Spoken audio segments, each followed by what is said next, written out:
이스라엘과 하마스의 충돌 오늘로써 열흘째 이어지고 있습니다. 이스라엘군은 앞서 가자지구 주민들 110만 명에게 대피하라는 경고를 보냈고 그 시한이 이미 지났죠. 지상전이 임박한 상황이다. 이런 외신 보도가 이어지고 있습니다.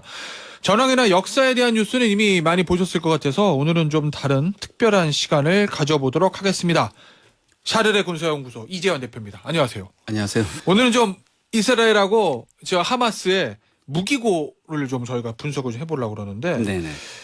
일단 그냥 듣는 느낌으로는 이스라엘은 정규군이고 네. 거기다가 겉으로 알려진 것과는 다르게 뭐 사실상 핵 보유국이다라는 얘기도 있고 네. 하마스는 그냥 무장 단체잖아요. 네, 맞습니다. 엄청나게 전력의 차이가 있을 것 같거든요. 전력 차이는 실제 뭐 어떻습니까? 솔직히 뭐 하마스는 공군이 없어요. 근데 해군도 뭐 이제 약간 뭐 특공대 같은 거 비슷한 거 있고 그 정도고 네. 병력 숫자도 훨씬 적고요. 네. 그래서 실제적인 전력 차는 뭐 50대 1, 그러니까 뭐 그 정도로? 100대 1, 50대 1 이렇게 봐야 되는 게 맞는데 사실은 공군 자체가 없으니까 네. 문제는 이제 게릴라죠. 이들이 굉장히 비정규전을 수행하고 네. 그다음에 가자지구로 이스라엘군이 들어왔을 때 싸우는 건 또 다른 방식이거든요. 그렇기 때문에 이스라엘 입장에서는 쉽지가 않은 거죠. 그렇구나. 예전에 만약에 베트남전에서 네. 베트공하고 미군이 붙었듯이 그런 게릴라전을 할 수도 있다. 굉장히 좋은 예를 드신 겁니다. 하마스의 주요 무기는 뭐예요? 일단은 이제 요번에 보셔서 알겠지만 네. 일단 이제 이른바 까삼이라고 하는 간의 수공업으로 만든 로켓이에요. 간의 수공업이요? 네, 쉽게 말해서 한 발에 우리나라 돈은 외화로 한 $800 정도는 만들 수 있어요. 그래요? 네. 예전엔 이랬거든요. 네. 2010년대 중반까지는 이런 식으로 만들었는데 중요한 건 이제 이란이 기술 지원을 많이 해주기 시작합니다. 2020년대부터. 예. 그래서 훨씬 이제 원래 가삼 같은 거는 한 15km, 20km 날아가는 게 고작이었거든요. 예. 근데 이란의 기술 지원이 들어가고 나서부터는 120km까지 날아가요. 그럼 그냥 무시할 정도의 조악한 수준의 저 간의 수공업 로켓 수준은 벗어났다? 그거는 훨씬 벗어났죠. 더군다나 중요한 건 뭐냐면 네. 이 로켓이라는 게 원래 유도 장치가 없잖아요. 네. 그래서 이제 쏘면 중구난방으로 날아가거든요. 이란이 이거를 또 잡아줍니다. 이 안에다가 상용 GPS나 상용 관성 항법 장치 같은 거를 넣어서 네.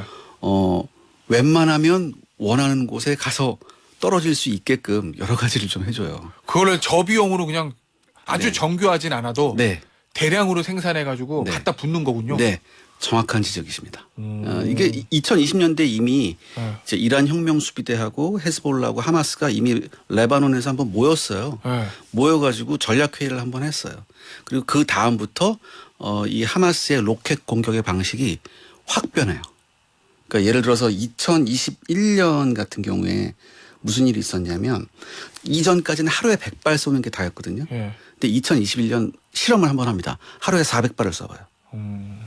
그래서 어느 정도 효과를 봤고요. 그다음에 5분 안에 짧은 시간 안에 127발을 쏘는 그런 테스트도 몇 번 했었어요. 아주 무기가 정교하고 화력이 좋진 않아도 네, 양으로 승부를 하면 그렇죠. 몇 개는 하마스 입장에서 적진에 네, 명중을 할까 뭐 이런 생각인 거네요. 그냥 그렇죠. 갖다 예, 붙는. 예. 아니 아이언돔이라는 거 있잖아요. 네네네. 저희도 사실은 저 북한의 핵미사일에 뭐 대항으로 사드 뭐 패트리어트 뭐 여기 우리 네. 얘기할 방어막 얘기할 때 저 네, 항상 머릿속에 있는 건 아이언돔이 세계 최고. 네, 이스라엘은 아이언돔이 다 막고 있어가지고 네. 뭐 하마스고 뭐고 간에 뭐 네. 미사일 쏘든 다 막을 수 있어. 네, 네. 이게 머릿속에 있었거든요. 네, 이번에 뚫렸어요. 네. 근데 그럼 이거 아이언돔이 무력한 거예요? 이거? 이게 좀 분리해서 봐야 됩니다. 네. 지금 많은 언론에서 방금 말씀하셨듯이 아이언돔이 뚫렸다. 저는 거기에 동의하지 않거든요. 왜냐하면 그래요? 이 아이언돔이 포대가 10개가 있어요. 네. 그래서 총 이론적으로라면 날아오는 로켓에 그러니까 800개의 날아온 로켓을 떨어뜨릴 수 있다. 이게 이론적이거든요. 이론적으로는. 예. 근데 이번에 하마스가 7일 날 쏜 게 한 2,200발 정도 됩니다. 그러니까 하마스는 5,000발이라고 주장을 하죠. 예. 근데 저는 2,200발이 맞다고 생각해요. 이건 이스라엘 측의 계산이거든요. 근데 2,200발이 제가 신뢰가 가는 이유가 뭐냐면 아이언돔 레이더가 정밀하게 잡아놔서 넘버링을 해요. 그러니까 정확히 날라온 숫자를 넘버링 할 수 있어요. 그렇기 때문에 저는 2,200발이라고 봐요. 이스라엘 발표대로. 네. 그다음에 2010년대까지 아직은 하마스의 가삼 로켓이 그렇게 정교하지 않았을 때 그때 하마스 로켓의 명중률이 20% 내외입니다. 그러니까 쉽게 말해서 10발을 쏘면 2발 정도 원하는 곳에 민간인 거주 구역에 가는 거예요. 나머지는 어디 떨어지냐? 공토에 떨어져요. 그런데 쉽게 말해서 아이언돔은 공토에 떨어지는 거 요격을 안 해요. 그걸 다 인지를 하나 보죠. 왜냐? 네. 인지를 하고요. 또 이게 한 발에 5천만 원짜리거든요. 아이언돔이. 예. 근데 비싸네. 그러니까 공토에 떨어지는 건 예. 그냥 요격할 필요가 없는 거죠. 네. 100만 원짜리 로켓을 5천만 원짜리로 맞춰야 되는데 예. 공토에 떨어진 것까지 할 필요는 예. 없잖아요. 문제는 뭐냐면 이란이 도와줬기 때문에 2020년대 이후에 하마스 로켓의 명중률이 50%까지 올라갑니다. 자, 그러면 산술적으로 2,200개 쏴가지고 1,100개는 온다는 1,100개죠. 그럼 1,100개가 날아옵니다. 예. 근데 1,100개가 날아오는 중에서 그럼 800개를 떨어뜨릴 수 있다고 하니까 예. 대충 한 380개 남겠죠. 예. 뭐 이런 식으로. 예. 문제는 뭐냐면 하마스도 로켓을 쏠 때 어디다 쏘겠어요? 무조건 민간인 거주 지역에서 쏘는 게 아니라 예. 주요 이스라엘군 시설에 쏴요. 뭐 그렇겠죠. 군시설에. 첫 번째 타겟이 뭐냐면은 군시설. 아이언돔이에요. 아이언돔 포대에 쏜다. 예, 아이언돔 포대에 많이 써요. 예. 두 번째 군사시설, 그다음에 예. 뭐 공항, 항만 이런 데 예. 쏘거든요. 그런데 이런 건 거의 다 막아냈어요. 오. 피해가 난 건 어디냐 하면 예. 가자지구 주변의 민간인 거주 지역에 380발 정도가 떨어졌는데 예. 이 380발이 조금 성능이 안 좋은 로켓들이에요. 그러니까 이번에 여러분 영상들을 잘 보셔야 돼요. 예. 지금 외신에 나온 영상 보면 건물 무너지고 이런 거 난리가 나는 예. 영상들이 굉장히 많이 나오죠. 이거는 이스라엘이 아니라 가자지구 모습이에요. 가자지구에 이스라엘군이 폭격해서 건물 무너지는 모습. 이거하고 착각을 한다고요, 지금. 얼마 전에 알자지라 방송 인터뷰하는 기자 인터뷰하고 네. 이제 뒤에 건물 무너지는 네. 그거 말씀하시는 거죠. 맞습니다. 예. 그러니까 실질적으로 이스라엘에 떨어진 한 300발 넘는 이 로켓이 물론 300발 넘는 로켓 무시무시하죠. 예. 이것 때문에 피해가 나긴 했지만 이번에 첫날 피해가 한 700명 정도 됐거든요. 예. 저는 생각하기에 이 700명 중에서 이 하마스가 쏜 로켓으로 난 피해는 10% 미만으로 보고 있습니다. 그러면 그 얘기는 네. 하마스가 앞서 말씀하신 대로 네. 이란의 도움을 받아서 개량해가지고 네. 양으로 승부하자 네. 너무 많이 쐈기 때문에 그런 거지. 네. 아이언돔이 거의 다 막아냈고 그게 없었으면 네. 더 어마어마한 피해가 있었을 것이다. 정확한 지적이십니다. 그러니까 지금까지 아이언돔 보시면서 좋구나. 예. 하마스의 로켓에 의해서 이스라엘 핵심 시설이 하나라도 파괴된 뉴스가 나왔나요? 본 적 없어요. 전혀 없습니다. 예. 이걸 생각해야죠. 이걸 짚어야죠. 저래도 제가 네. 하마스라도 군사 시절부터 부끄럽겠겠네요. 그러니까 저는 이렇게 봐요. 이 하마스의 로켓 공격은 예. 주공이 아닙니다. 주공은 뭐예요? 그럼? 주공은 바로 가자지구 장벽을 넘어서 들어온 하마스 테러리스트들이 주공이었어요. 이건 성동격서에 네. 의한 그러니까 조공 이른바 이제 시선을 분산시키기 위한 거예요. 왜 제가 이렇게 생각하냐면 예. 하마스가 로켓을 쏘잖아요. 예. 그럼 사이렌이 울립니다. 네. 그럼 사이렌이 울리면 그 프로토콜이 뭐냐면 수비 병력이건 민간인이건 일단 쉘터 안에 숨어야 돼요. 예. 이게 프로토콜이거든요. 네. 왜냐하면 이게 날라오니까. 근데 바로 이때를 노린 거죠. 하마스가. 장벽 부근에 이스라엘 병력이 쉘터 안에 들어가니까 네. 이 틈을 노려서 불도저로 장벽 무너뜨리고 오토바이 차량을 그다음에 모터 패라글라이딩 타고 네. 들어간 거예요. 그래서 민간인 살해를 하고 그다음에 민간인 납치를 하고 전 이게 주공이라고 보거든요. 일단 미사일을 때려서 로켓을 쏴서 네. 시선을 분산시켜 놓고 그렇죠. 이 오토바이를 이용한 테러 네. 여기서 그럼 인명 피해가 더 많이 일어났던 거예요? 훨씬 많이 일어났어요. 대부분의 인명 피해가 여기서 일어났습니다. 로켓에 의한 인명 피해는 전 10% 미만으로 봐요. 아 그래요. 네.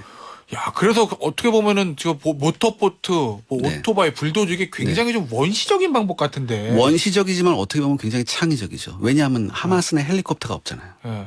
헬리콥터가 없으니까 그거 대용으로 모터 패라글라이드로 가는 거예요. 그러니까 어떻게든 침투하면 된다. 그 다음부터는 그 공습 때문에 이스라엘 수비대가 움직이지 못하는 상태에서 마음 놓고 활개친 거예요. 그러면 수비대도 이제 쉘터로 들어가요? 네, 쉘터로 들어가게 돼 있어요. 그렇구나. 네. 아니 그런 궁금증도 들어요.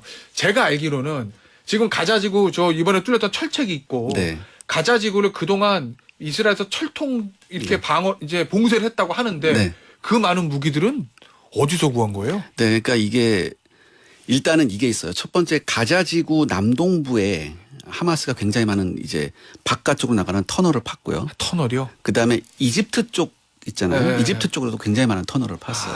그 땅굴 통에 들어오는구나. 예. 근데 이 남동 쪽에 파는 터널은 이게 사실 이스라엘 영토거든요. 예. 근데 이스라엘이 이런 짓을 해요. 뭐냐면 가자지구 주변에 쓰레기를 많이 버려요. 그러니까 산업 폐자재 같은 걸 굉장히 많이 버리거든요. 그건 왜 그래요? 근데 거기다가 이제 얘네 근처에는 그냥 막 버려도 된다 이런 생각한 거예요. 일종의. 예. 그러니까 예를 들어서 이런 게 있어요.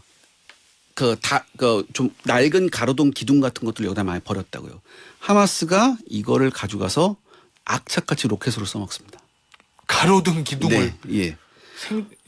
그다음에 여기서 또 이란이 나오는데 이란은 하마스를 굉장히 많이 지원해요. 예. 어떻게 지원하느냐? 이란에서 출발해서 수단으로 물건을 보냅니다. 수단. 예. 그다음에 이 수단에서 이집트로 직접 가는 루트가 있고요. 예. 근데 이 물건을 누가 옮기느냐? 아랍의 유명한 그 유목민족이 있어요. 베두인족이라고. 예. 이 베두인족이 이걸 옮기는 역할을 해요. 야, 그 2차 대전 때 예. 하던 일을. 이 베두인족이 이걸 옮기면서 당연히 이집트군 국경 경비대나 이런 곳에 걸리겠죠. 네. 여기서 하마스가 그 이집트군 국경 경비대나 그 단속반한테 뇌물을 담뿍 씁니다. 아, 그래요? 네. 그래서 상당수의 물량이 이쪽으로 들어갔는데 이게 문제가 됐죠. 이게 문제가 돼서 이집트가 수단 쪽에서 굉장히 단속을 강화하니까 어떻게 됐냐? 수단에서 리비아로 갔다가 예. 다시 이집트로 들어가는 루트를 또 개발했어요. 아. 그래서 이론적으로 부품이 굉장히 많이 들어가고 로켓 같은 사실 그 이집트랑 이스라엘 국경까지만 오면 그때부터 네. 땅굴로 가면 된다 그렇다. 이 얘기구나. 일단 셀 수 없이 많아요. 땅굴이. 이야, 알겠습니다. 또 하나 있습니다. 더 중요한 게 있죠. 이건 지금까지 사람들이 잘 몰랐던 네. 건데 지중해로도 들어갑니다. 지중해요? 네. 지중해는 철통 방어를 하고 있을 것 같은데 왠지. 하마스가 네. 해안 쪽으로도 수중 터널을 팠어요. 수중 터널을 파요? 네. 그래서 굉장히 많은 밀수선들이 가자지구 앞바다에다가 예.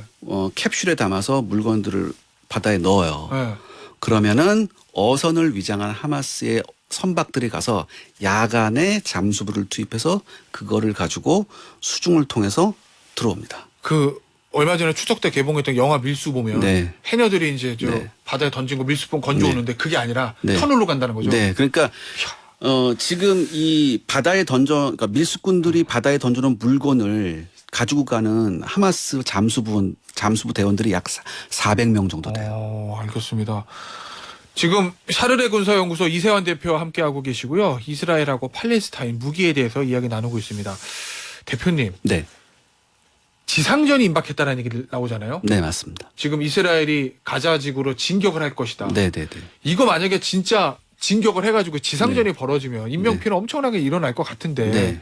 전황은 어떻게 될 거로 전망하시나요? 이게 굉장히 무기 체계로 봤을 때. 네, 그러니까 무기체계로 보면 탱크도 없잖아요, 하마스는. 상대가 안 되죠. 네. 그리고 이제 중요한 건 뭐냐면 가자지구 지하가 완전 거미줄처럼 이제 지하 땅굴이 있어요. 예, 지하 땅굴이 하긴 있거든요. 해저 땅굴도 네. 있는데 뭐. 근데 이 땅굴에 대한 뾰족한 대책이 없어요. 이스라엘군 입장에선. 예.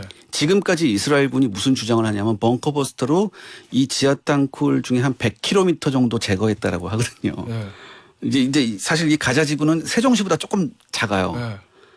근데 그 안에 이제 땅굴이 얼기설기 있어요. 하마스 주장은 한 500km라고 하는데 땅굴이 500km까지는 안 되고 또 수백 킬로는 될 거예요. 네. 그러면 어디서 어떻게 튀어나올지 모르거든요. 이스라엘군이 만약에 진격을 했다면, 네. 진공을 한다면, 네. 그래서 이스라엘군도 딜레마가 많아요. 또 하나 지금 이스라엘군이 이제 전차를 가지고 들어가야 되는데 이번 러시아 우크라이나 전쟁에서 하마스가 굉장히 많은 영감을 받았고 이란이 또 많이 도와줬어요. 또 네. 뭘로? 드론으로. 당장 지금 이번에 예. 하마스가 장벽 넘어서 공격하면서 드론을 활용해서 이스라엘군의 전초기지 통신선을 다 날려버렸고요. 예. 탱크 2대까지 작살냈습니다. 드론으로. 네, 단순 드론으로. 드론은 격추도 어렵잖아요. 그러니까 이게 이스라엘 탱크는 능동 방어 시스템이 세계 최고거든요. 그러니까 날아오는 로켓이나 네. 대전차 미사일 다 막을 수 있는데 아, 그래요? 탱크로? 네. 어마어마하네. 느리게 날아오는 드론을 전혀 탐지를 못합니다. 아. 드론이 위에 올라서 그냥 폭탄을 떨어뜨려요 수직으로. 이거에 그럼 대해서 대전차 미사일 같은 첨단 무기는 잘 네. 막는데 네. 원시적으로 가는 느릿느릿 가는 드론은 오히려 못 막는. 그렇죠. 정확한 지적이십니다. 여기에 대한 대책이 지금 뾰족한 대책이 없어요. 네. 그래서 제가 생각하기엔 만약에 이스라엘군이 가자지구로 들어간다 하더라도 굉장히 제한적일 것 같아요. 예를 들어서 가자지구는 전체적으로 5군데로 나누거든요. 네. 가장 위쪽이 뭐냐면은 노스 가자라고 해서 북가자 지구가 있어요. 여기 한 40만 정도 인구가 있는데 저는 이 노스 가자 정도까지만 완벽하게 이스라엘군이 점령하는 게 목표가 아닐까 그렇게 생각합니다. 그래서 현실적으로. 네, 그래서 그 지역을 어떻게 제로 베이스 즉 완충지대로 만들겠다. 이게 아마 이스라엘군의 현실적인 목표가 아닐까. 그러니까 이스라엘 국민들도 지금 굉장히 분노하고 있잖아요. 어떻게든 보복을 해야 된다. 네, 뭐 그렇겠죠. 그래서 안 들어갈 수는 없어요. 네. 그렇다고 해서 예전같이 들어갔다는 이 시가전이라는 게 피를 빨아먹는 진공 펌프인데 네. 여기에 뭐 작전 들어갔다간 큰일 나거든요. 아, 그 시가전이란 게 피를 빨아부는 진공 펌프다. 만약에 시가전 시작이 되면 네. 또 베트남 전쟁이 생각이 나네. 예전에 베트남 전쟁 때 베트콩들이 땅굴에서 튀어나와가지고 미군들이 굉장히 고생했다는 얘기들이 있잖아요. 그 똑같이 될 수 있다는 거죠. 그러니까 베트남 전쟁까지 갈 것도 없고요. 2006년에 레바논 전쟁을 생각하시면 돼요. 2006년에 레바논 전쟁 하면서 이스라엘군이 전차 몰고 들어갔거든요. 네. 들어갔는데 여기서 혼쭐이 납니다. 레바논에. 예, 낮은 예. 낮은 건물 땅굴은 물론이거니와 낮은 건물 위에서 헤즈볼라가 예. 이스라엘군 기갑차량 위쪽으로 RPG를 날렸어요. 그러니까 모든 기갑차량 위쪽이 약하잖아요. 여기 다 뚫고 들어온 거예요. 그래서 그 이후에 이 레바논 전쟁 이후에 이스라엘군 전체가 모양이 우주선 같이 바뀌거든요. 이유가 바로 이거고 레바논 전쟁에서 얼마나 이스라엘군이 피가 컸냐. 그때 이스라엘군 국방장관이 갈렸어요. 이것 때문에. 그러니까 이런 예가 있기 때문에 지금 이스라엘군도 굉장히 큰 딜레마에 빠져 있죠. 예, 알겠습니다. 이란 얘기를 많이 하잖아요. 네. 아침에 제가 보도 보니까 이란이 네. 그 시리아에 이스라엘과 국경선 쪽에 혁명수비대 네. 저 병력을 전진 배치했다. 네. 뭐 이런 보도 나오던데 이란이 만약에 참전하면 상황이 완전 바뀌는 거 아니에요? 이란이 지금 이스라엘하고 전면전하기는 좀 힘들죠. 지금 시리아에 한 2만 명 배치해놨는데 그 2만 명 가지고 어떻게 하기 힘들고요. 예. 지금 이스라엘은 지금 그 공군력의 절반은 지금 레바논하고 시리아를 바라보고 있습니다. 이란에. 예. 예. 그래서 뭐 한번 액션 취하면 예. 우리가 상상하는 것 이상으로 갖다 쏟아 부을 거예요. 이스라엘이요. 또 하나 만약에 공군력 워낙 좋을 테니까. 예. 예. 사실 이란이 이스라엘을 굉장히 싫어해요. 이란 헌법에도 나와 있어요. 그래요? 불공대천의 원수라고. 그럼 이란 입장에서는 네. 뭐, 예. 그런데 지금 실질적으로 이란이 이스라엘과 전면전을 할 수 있느냐? 이건 조금 힘들어요. 이란 입장에서. 왜냐? 다른 건 다 제쳐놓고 이스라엘은 핵무기가 있거든요. 아, 이란은 실제전 핵무기가 핵보유국이라고 예. 인정은 하지 않지만 누구나 다 알고 있는. 그러니까 네. 그 호르무즈 해협에나 이런 아카바만 쪽에 지금 그 미 항공모함이 2척이나 갔잖아요. 이게 뭐냐면 더 이상 이쪽에 충돌이 없기 위해서 완충지대를 만들려고 하는 거예요. 아, 핵항공모함은. 네, 네. 미국도 그럼 개입하기 싫어하는 거예요? 아, 그럼요. 여기서 미국이 섣불리 개입했다간 전 아랍을 적으로 돌릴 수 있죠. 그러니까 계속해서 지금 뭐 심지어 시진핑한테도 부탁을 하고 네. 근데 빈살만한테도 부탁을 하잖아요. 네. 지금 뭐 블링컨 국무장관이 한 바퀴 다 돌고 갔는데 네. 상황 관리 현재 네. 상황에서 더 확전되지 않고 관리하는 게 네. 미국의 목표다. 그렇죠.